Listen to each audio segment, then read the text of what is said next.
दुनिया भर की तरह पाकिस्तान में भी सॉइल रीजनरेशन यानी जरी ज़मीन की ज़रखेज़ी के मुख्तलिफ मॉडल्स चलाए जा रहे हैं। मॉडल का चुनाव इलाके और ज़मीन की साख्त के ऊपर मुनहसर होता है। किस इलाके में कौन सा मॉडल कामयाबी से चलाया जा सकता है, आइए आपको इसकी तफसील बताते हैं।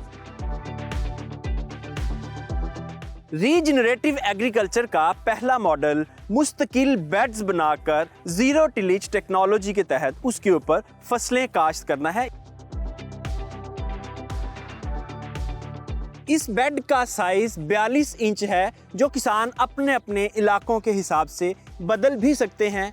ये जो बेड हम देख रहे हैं ये 42 इंच का है और इसके साथ 12 इंच एक खाली बनाई गई है पानी के लिए। उसके साथ दोबारा 42 इंच का बेड है और उसके साथ दोबारा पानी के लिए वाटर चैनल दिया गया है। इसी तरह आप दूर तक देखें तो आपको इसी तरह के बेड्स ही नज़र आएंगे और ये बेड परमानेंट बेड है। इसके ऊपर दोबारा हल नहीं चलेगा, मशीन के ज़रिए इसके ऊपर बुआई होगी और इस तरह ये आहिस्ता आहिस्ता जो लेफ़्ट ओवर है फसलों का वो इस ज़मीन का हिस्सा बनता जाएगा, जिससे इसका ऑर्गेनिक मैटर बढ़ता जाएगा।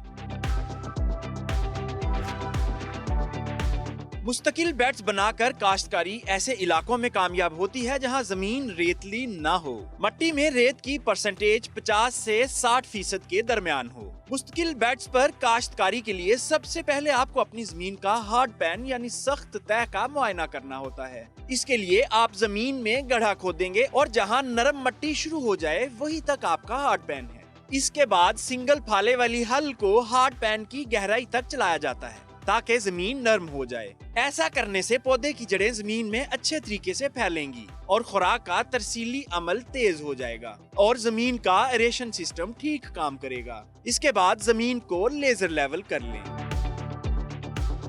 लेजर लेवल के बाद मखसूस मशीन जिसे बेड शेपर कहते हैं उससे 42 इंच के बेड्स तैयार करें। बेड शेपर मशीन ना होने की सूरत में खेलियां बनाने वाली हल के दरमियान सुहागा लगाकर भी ये काम किया जा सकता है। बेड्स तैयारी के बाद जीरो टिलेज प्रिसीजन प्लांटर या हाथ वाली छोटी मशीन से बीज काश्त करें और ऊपर से पानी लगा दें। इसके बाद किसी भी नामियाती मादे से बेड्स को ऊपर से कवर कर दें यानी मल्चिंग कर दें। इस मल्चिंग से जमीन में नमी बरकरार रहेगी और पानी की भी बचत होगी। मौसमी शिद्दत का जमीनी हयातियात को नुकसान नहीं होगा यानी सॉइल बायोटा महफूज रहेगा। इस मल्चिंग से जड़ी बूटियों के उगाव में भी खातर ख्वाह कमी वाक़ई होगी। ये सब मेहनत सिर्फ एक बार करने की जरूरत है। फसल की कटाई के वक्त अनाज बर्दाश्त कर लिया जाएगा, जबकि बाकियात को कुतरा मशीन के जरिए इसी बेड पर कुतर कर डाल दिया जाएगा और बगैर हल चलाए जीरो टिलेज मशीन से दोबारा बीज बो दिया जाएगा और ये सिलसिला इसी तरह साल हर साल चलता रहेगा और यूं 2 से 3 साल तक जमीन की जरखेजी बहाल हो जाएगी।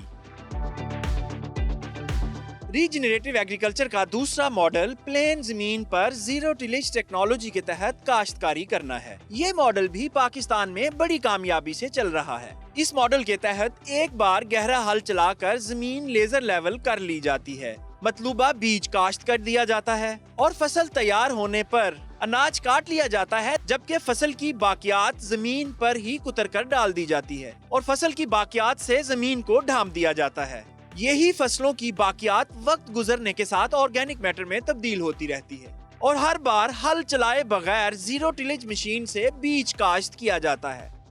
फ्लैट जमीन पर zero tillage regenerative agriculture model Pakistan में हर जगह लागू किया जा सकता है।